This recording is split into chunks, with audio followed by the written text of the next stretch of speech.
Jangan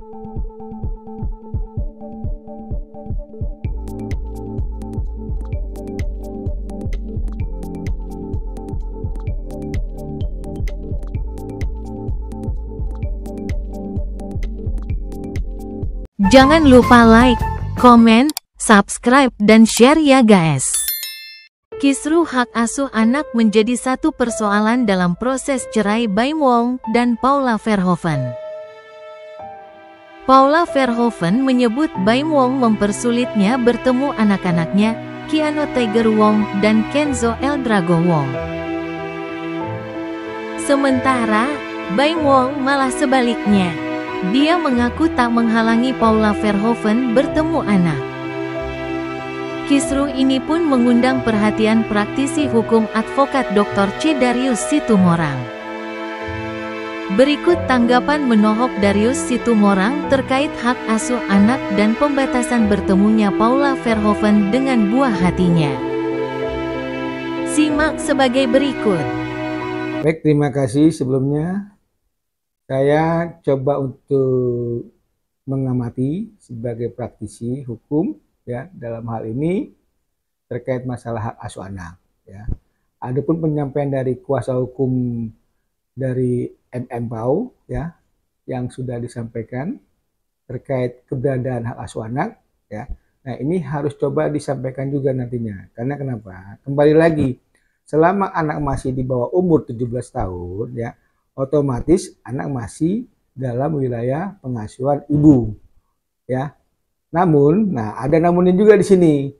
Kalau nanti ya jika ibu dalam melakukan suatu aktivitas yang lain ya, melakukan suatu perbuatan pidana, nah ini nanti hak asuhnya bisa dicabut ya dan kembali lagi ke orang tua ayahnya ya, yang nantinya memang akan kembali untuk mengasuh hak asuh anak dari anaknya tersebut. Nah, tapi kembali lagi, selama anak masih di bawah umur 17 tahun, ya hak asuh anaknya masih sama orang tua ibu, itu intinya. Nah, berarti sama dengan pernyataannya Alfon ya Bang, tentang hak asuh anak ini Bang, tentang tidak mengandung jurisprudensi seperti apa nih Bang? Ya, kembali lagi, kalau putusan jurisprudensi itu kan, itu memang sudah ada disampaikan. Ya, namun kembali lagi nanti ke pengadilan agama ya, kepada majelis hakim nanti yang bersidang ya terkait putusan pengadilan.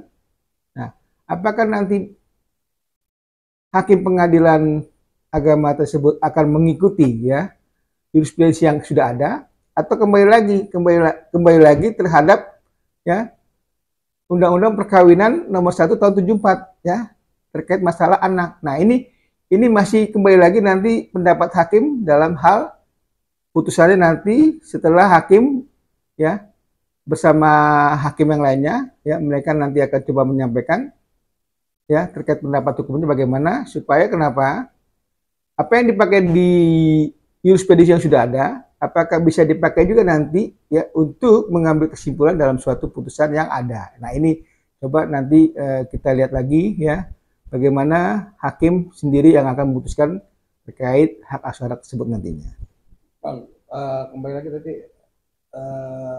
hak asuh ibu hilang karena melakukan apa nih Bang?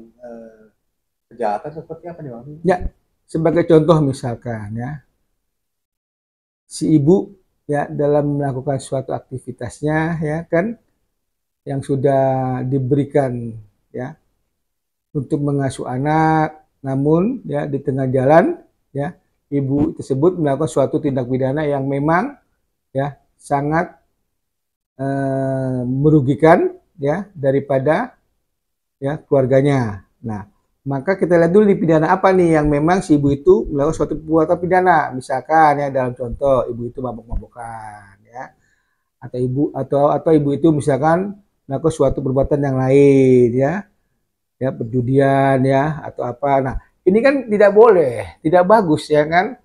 Apakah iya ya seorang ibu melakukan suatu perbuatan tindak pidana ya kan, tapi hak asuhnya masih sama ibu. Nah, di sini kan akan menjadi ya suatu masalah yang memang menjadi beban nantinya ke anak tersebut ya terkait keberadaan anak nantinya. ya. Apalagi tahu sendiri pergaulan anak zaman sekarang kan sangat luar biasa, ya. Apakah anak nanti bisa menerima, ya, terkait masalah perilaku ibunya, ya kan, yang di sana, ya, diduga melakukan suatu tindakan perbuatan pidana. Nah, ini patut diwaspadai. Bang, ini kan kita tahu nih, Pak Imong kan membuka saya karena diduga selingkuh, Bang. Apakah perselingkuhan itu bisa termasuk tindak pidana, Bang? Dugaan perselingkuhan ini bisa termasuk pidana, Bang? Gimana, Bang? Nah, selama perselingkuhan itu, ya kan, masih, ya, berproses dulu nih kan, karena masalah ini masih berproses di pengadilan agama nih, ya, terkait masalah gugatan, ya, dari pihak BW, ya kan, kepada Mama Pau, ya kan. Nah, ini kita lihat dulu nih, kalau memang ada perselingkuhan yang memang benar-benar ada, nah, itu juga harus dilihat lagi putusan pengadilan bagaimana. Tapi kalau memang nggak ada, nah ini juga patut tanyain juga nih ke BW-nya nih, terkait perselingkuhan itu harus dibuktikan kan gitu. Jangan asal ibaratnya dia menyampaikan sesuatu tapi nggak ada buktinya atau nggak ada dasarnya, itu bagaimana. Nah ini sangat disayangkan. Bang, in case terbukti ya, berarti akan hilang hak asuh anaknya terhadap Paula gitu, Bang?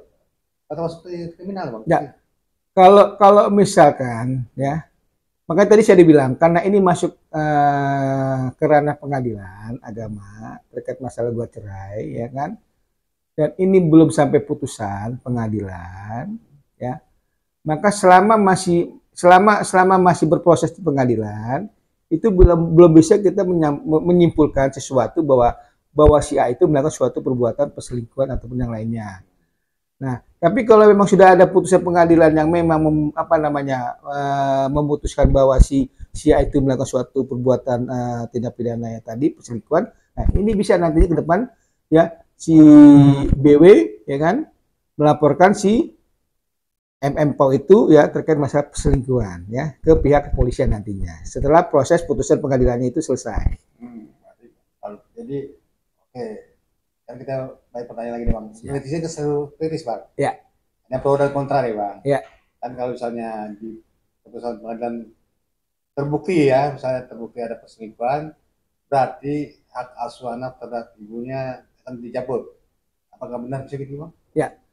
Kalau memang nanti terbukti, ya. Yes. Ini kan kita bicara terbukti. Yes. Ya. Kalau memang ada, kenapa enggak? Kan itu. Ya. Tapi kembali lagi, perselingkuhan ini harus dibuktikan benar-benar jelas gitu. Tapi kalau misalkan nanti putusan pengadilan memang menentukan bahwa adanya perselingkuhan, ya kan, antara pihak sana, ya kan. Nah, itu hak asuh langsung bisa dicabut pada saat itu juga. Ya. Karena memang sudah ada dari pihak pengadilan sendiri, ya, melalui ketua pengadilan, ya, yang bersidang pada saat itu, berikut juga dengan anggotanya, dan mereka juga sudah coba untuk mempelajari, ya, memahami isi daripada gugatan tersebut, dan juga memang ada perselingkuhan yang memang sudah sampaikan atau yang tidak dilakukan oleh pihak sana. Nah ini bisa nanti untuk hak asuh anaknya bisa langsung dicabut pada saat itu juga. Kalau memang terbukti, ya. Nah kalau tidak terbukti berarti hak asuh anak jatuh ke Paula. Apakah bisa begitu atau masih gimana, Bang? Nah kalau tidak terbukti, kembali lagi nih, karena anak masih di bawah umur, berarti hak asuhnya sama siapa? Sama si ibu dong, bukan sama si bapak, ya, karena anak masih di bawah umur 17 tahun. Tapi nanti kalau misalnya anak sudah di atas 17 tahun, itu bebas memilih. Mau kemana? Mau ke bapaknya atau ke ibunya. Tergantung anak itu nyamannya kemana. Gitu loh. Tapi ingat, selama masih terikat, ya kan, terikat masalah mereka bertanggung jawab terhadap anak, masing-masing harus bisa untuk, ya tadi, ya, bertanggung jawab terhadap anak tersebut, ya, tidak bisa masing-masing melepas anak tersebut, ya, untuk membiarkan atau melepas begitu aja, nggak bisa. Nah ini harus diperhatikan juga nanti kepada orang tua tersebut nantinya. Nah si Dewa ini kan berarti tidak boleh membatasi, ya, karena selama ini katanya Paula dibatasi, Bang. Gimana, Bang? Nah ini sangat sebagai jadi catatan buat pengadilan bahwa katanya Paula dibatasi karena kata pengacaranya hanya boleh bertemu di kantor saja. Itu berarti pembatasan berarti kan, Bang? Apakah akan terjadi catatan di pengadilan atau gimana ya, Bang? Nah, Pertanyaan netizen, Bang. nah ini sangat disayangkan. Kalau ada penyampaian seperti itu, ya kan, terkait apa orang tua dari si ibunya, ya kan, dibatasi kunjungannya terhadap anaknya. Nah, ini sangat-sangat memprihatinkan. Karena kenapa? Nurani seorang ibu itu kan sangat-sangat, ya kan, besar terhadap anak. Ya, tapi kalau sudah dibatasi untuk menemui anak, ini ada apa? Kembali lagi ya, kalau memang ada pembatasan, ya kan, untuk, ya kan, si ibu mengunjungi anak, ya kan, terus tidak bisa untuk ibaratnya ibu itu ya minta ke si suaminya izin untuk mengajak anaknya keluar, ya kan, tapi ternyata tidak bisa atau dibatasin, ini kan sangat-sangat apa ya, sangat memprihatinkan sekali kalau menurut saya ya. Karena kenapa? Selama belum ada putusan pengadilan, si ibu berhak ya untuk, ya tadi kembali lagi ya, misalkan dia bisa melihat anak, ya kan, terus juga dia bisa untuk membawa anaknya untuk ya jalan-jalan atau nginap di rumahnya atau di rumah neneknya ya. Selama itu masih bisa ya mereka bertemu, kenapa enggak? Kasih aja kebebasan, itu ada putusan pengadilan. Kecuali nanti kalau misalkan ada putusan pengadilan ya, siapa yang berhak untuk mengasuh, baru itu dikembalikan lagi pada kedua orang tua masing-masing, maunya bagaimana, kan itu intinya. Bang, tapi pembatasan ini akan bisa jadi pertimbangan Pak hakim nanti untuk memutuskan, Bang. Karena kan kata netizen kan apa yang dia bilang hanya boleh di kantor, kan itu kan bisa jadi apa pertimbangan hakim. Apakah bisa gitu, Bang? Atau Ya, kembali lagi karena sudah ada penyampaian ya terkait anak boleh ketemu di kantor, hanya di kantor katanya? hanya kan berikut hanya di kantor, berarti sudah ada pembatasan ini kan terhadap anak ya untuk ya untuk ya bertemu di kantor, dan ini sangat disayangkan. Kenapa hanya sebatas di kantor? Terus yang lain-lainnya gimana? Apakah orang tua dari ibu itu nggak bisa juga, ya kan, membawa anaknya untuk jalan-jalan sebentar, ya? Atau dia pergi menyenangin anak, misalkan, kan gitu ya, entah ke tempat mainan anak-anak, hiburan anak-anak, ataupun lainnya yang memang khusus untuk menghibur anaknya. Kenapa enggak? Tapi kalau nanti hanya bertemu di kantor aja, dan dibatasi untuk di kantor aja, nah ini sangat sayangkan. Tapi karena saya nggak mau masuk ke dalam pokok perkaranya, biar nanti berproses semuanya ke pengadilan, ya. Nanti pilihan hakim bagaimana terhadap masalah ini? Apakah iya, ya kan, anak dibatasin, ya, terhadap orang tua yang ingin bertemu anaknya tersebut. Nah ini kembali lagi nanti majelis hakim yang akan memutuskan terkait masalah ini nantinya ke depan. Bang, mungkin ada pesan buat Bayem Wong, mungkin, Bang.